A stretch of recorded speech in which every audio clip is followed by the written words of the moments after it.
বদরপুর রাম ঠাকুর মন্দির রাইসি কীর্তনে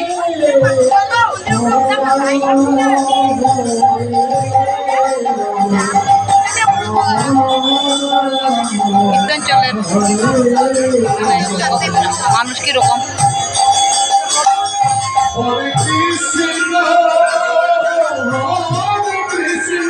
যাওয়া যান অত বিষ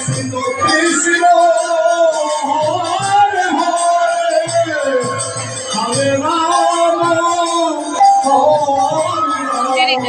রাম ঠাকুরের মন্দির